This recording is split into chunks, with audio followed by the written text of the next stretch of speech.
বাংলাদেশের এক শহরে এক শিক্ষক থাকতেন, নাম হাবিব সাহেব।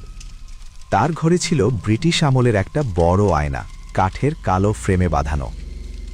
আশেপাশের লোকজন বলতো আগের মালিক হঠাৎ অসুস্থ হয়ে মারা যাওয়ার পর থেকেই বহু বছর ঘরটা খালি অবস্থাতেই পড়েছিল।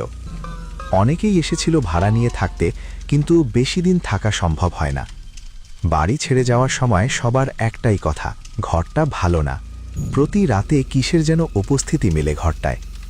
আর বিশেষ করে সেখানে রয়েছে একটা আয়না, অনেক বড় পুরনো দিনের আয়না।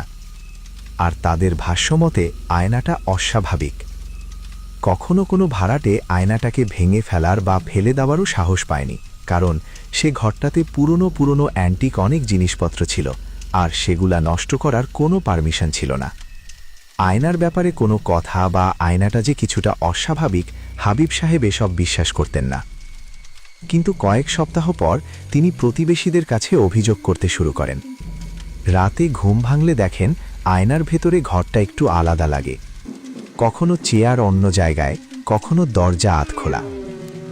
এক রাতে পাশের বাড়ির লোক শুনতে পায় তিনি কারো সাথে কথা বলছেন।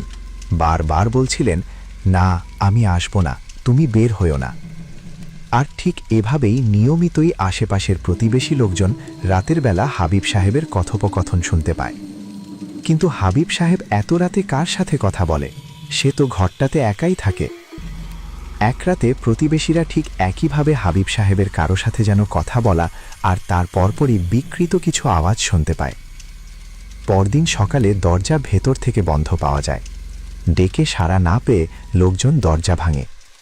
ঘরে সব স্বাভাবিক, শুধু আয়নাটা দেয়াল থেকে একটু কাত হয়েছিল। হাবিব সাহেবকে পাওয়া যায় মেঝেতে অচেতন অবস্থায়।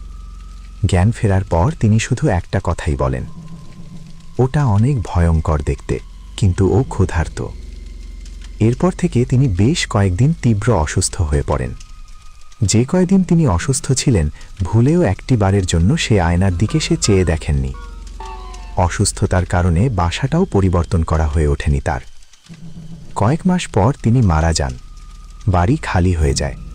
নতুন ভাড়াটে আসে আর ঘর গোছানোর সময় আয়নাটা সরাতে গেলে লক্ষ্য করে কাচের ভেতরে হালকা হালকা দাগ, যেন মনে হচ্ছে ভেতর থেকে কেউ নখের আঁচড় দিয়ে রেখেছে। যেন নিজের চেহারা দেখলে মনে হয় আরেকটা প্রতিচ্ছবির উপস্থিতি। কেউ যেন ভেতর থেকে ডাকছে, কেউ যেন ভেতরে টেনে নেওয়ার চেষ্টা করছে।